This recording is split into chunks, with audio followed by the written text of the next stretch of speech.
ویسے تو نیا سال شروع ہو چکا ہے لیکن ملک کے مسائل وہی پرانے ہیں.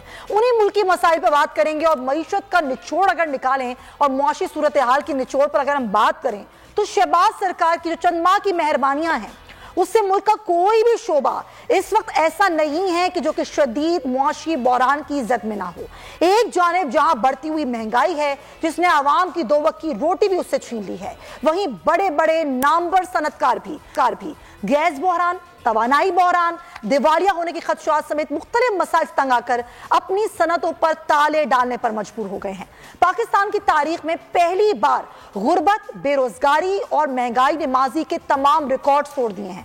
ملک میں توانائی بحران کے خاتمے کے لیے حکومت نے آج ایک بار پھر اپنے ہی پرانے فیصلے دوبارہ عوام کو سنا دیے ہیں، جس کے مطابق شادی ہالز رات 10 بجے، مارکیٹیں 8:30 بجے بند کر دی جائیں گی. ایک جانب جہاں وفاقی کابینہ عوام کو نہ ختم ہونے والے بحرانوں کو روکنے کے وہی پرانے فارمولے سنا کر ان کا دل بہلا رہی ہے، تو دوسری طرف ملک کی موجودہ صورتحال پر پاکستان تحریک انصاف کی جانب سے وفاقی حکومت کے خلاف ایک وائٹ پیپر جاری کیا گیا. وائٹ پیپر کے مطابق اہم ضروریات کی اشیاء میں 45% اضافہ ہوا اور عام آدمی کی مشکلات میں پہلے سے 200% اضافہ ہوا. وائٹ پیپر میں یہ بتایا گیا کہ ڈالر کی قیمت میں اضافے اور شارٹیج سے امپورٹ میں کمی آئی. ناکام معاشی پالیسی سے پاکستان کی انڈسٹری کو سخت دھچکا پہنچا. پچھلے 8 ماہ میں لاکھوں ہنرمند افراد بے روزگار ہو گئے اور اس کے علاوہ حکومت کی غیر دانشمندانہ اقدامات جس کے باعث ملک کی زراعت کو بھی نقصان کا سامنا کرنا پڑ رہا ہے. موجودہ دور میں حکومت میں کسانوں کو سخت معاشی مشکلات کا سامنا کرنا پڑ رہا ہے، مگر حکومت میں میں نہ مانوں کی ضد قائم ہے.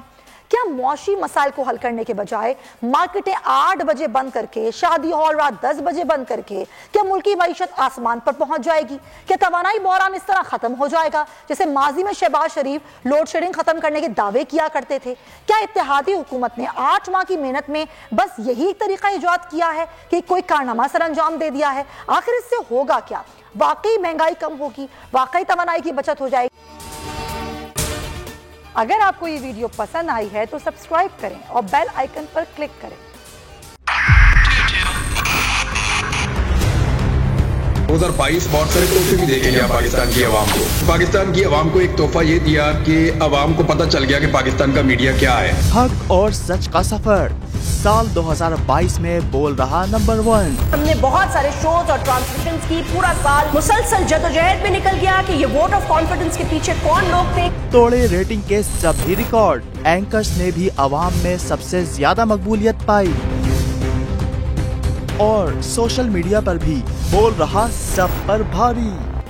سبسکرائب کریں اور بیل دبائیں تاکہ کوئی خبر رہ نہ جائے.